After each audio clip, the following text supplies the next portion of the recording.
I'm an ordinary citizen, and if you're like me, you're probably very concerned about all the problems we're facing today in the country, starting with things like our need to provide clean sources of energy, our need to do something about cleaning up the environment, and health care. We have all sorts of problems with health care, and we need to find a solution that doesn't bankrupt our children and our grandchildren. Also, the economy, it's in a shambles, and we don't know when or even if we're ever going to be able to restore it. And finally, national security. We must do everything possible to prevent a repeat of 9/11. Suppose there was one thing that we could do that would positively address all 5 of these issues. Would you be willing to consider it? Well, then listen up. I want to start talking about clean energy. We know that there's all sorts of programs going on today to provide clean sources of energy in order to avoid the emissions from coal-fired power plants. We're talking about electricity provided by wind power and also solar power. Now, we do know that nuclear power is a source of clean energy that doesn't provide or doesn't emit greenhouse gas emissions. But we know that while that's true, there are very, very serious issues from using nuclear power. In the first place, these designs are very difficult to operate and maintain, and they have inherent potential serious safety issues. They can melt down or even blow up. Secondly, we are concerned about nuclear proliferation, and the more you encourage nuclear power, you always increase the risk of countries diverting uranium fuel to making bombs. And finally, we have the issue of nuclear waste. We have literally thousands of tons of this material. We don't know what to do with it. We can't put it anyplace. And essentially, it's going to be radioactive for maybe 100,000 years. But what if there was a way that we could generate electricity using nuclear power with a design that didn't have any of these disadvantages? Would you consider it? Yeah, I think we should. I'm talking about the Integral Fast Reactor, or IFR.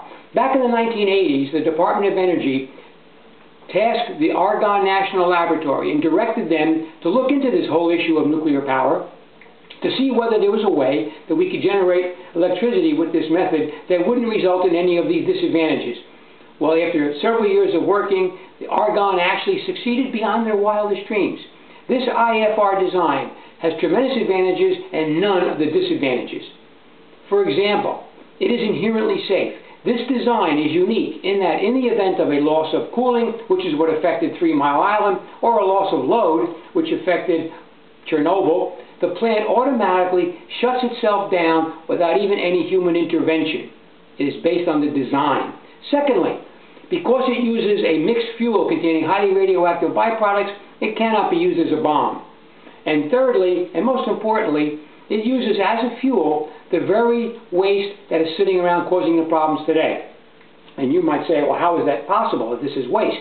Well, in reality, the current nuclear plant designs only burn 1% of the uranium before the nuclear byproducts so contaminate the fuel rods that they must be removed and replaced.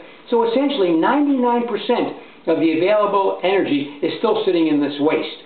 Now, what this design does is it burns up all this 99%. Not only that, but it is so efficient that it actually burns up these radioactive byproducts to such an extent that the resulting waste volume is reduced 95%. And of this small amount remaining, it doesn't have to be stored for 100,000 years or 10,000 years or even 1,000 years. The radioactivity from this small amount of waste will be essentially gone in less than 300 years.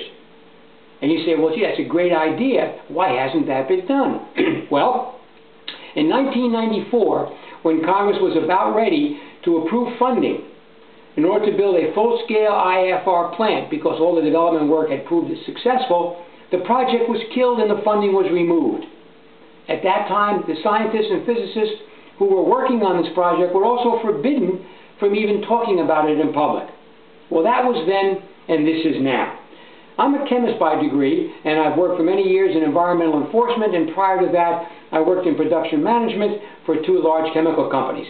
And I've done a lot of research.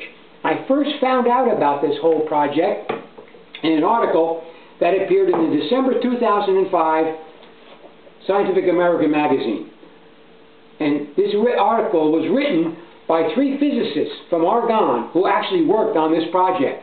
And this article describes everything I've talked about, but in more detail. In addition to that, in 2007, in June, Charles Till, the Associate Director of Argonne, during the period of time when this project was developed, gave a speech. And the speech he gave was before the Canadian Nuclear Society, as I say, in June of 2007. This is a transcript of that speech. And in that speech, he details all about the IFR design, its development, the fact that how valuable it was, how it could get rid of our waste and produce nuclear power safely, and about the fact of what happened in 1994. And in that speech, he also identifies who it was that actually was responsible for killing the project. Subsequent to that, in June of 2009, this past few months ago, testimony was presented before the House Science and Technology Committee. This is a copy of the transcript of that testimony. Again, it talks about the IFR design, about what it can do to solve our nuclear energy problems, and how it can get rid of the waste and produce electrical energy safely.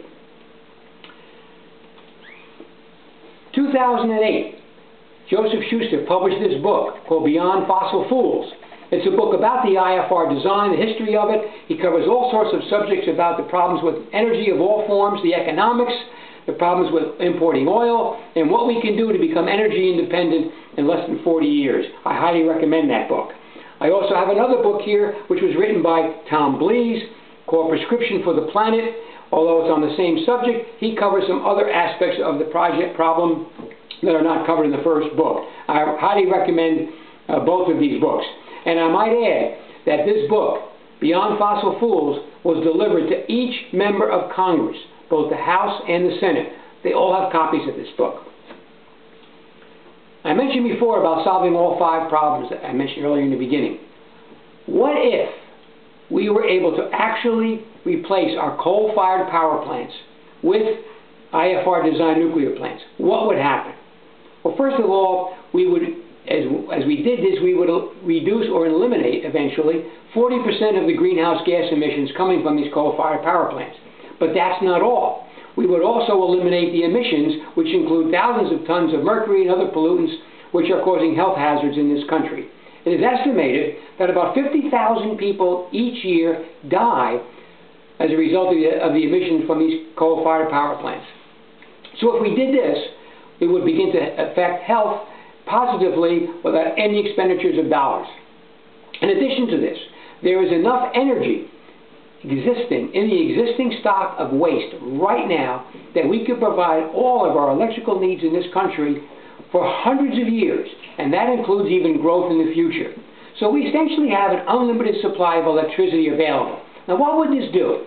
This would enable us to spur development of electric and battery-operated cars, because we would have an unlimited supply of electricity produced from non-polluting forms. As we use more and more battery-operated cars, it reduces our need to import oil from foreign countries. That would help the economy because we would be saving hundreds of billions of dollars in payments to countries overseas. It would also reduce pollution from internal combustion engines. And on top of that, we also have the ability to develop hydrogen-powered cars, because we would be able to hydrolyze ordinary water using this excess electricity and separate water into hydrogen and oxygen, and we could burn hydrogen in cars. You say, is that possible? Yes, it is. This is a copy of a report that was issued by Daimler-Benz that describes their engineering work to actually run internal combustion engines on hydrogen, either as a gaseous form or as a metallic hydride. So much of the engineering work has already been done. If we do this, we would affect national security, because we wouldn't be dependent on foreign countries and need their oil in order to operate our economy. So therefore, we attack all 5 problems.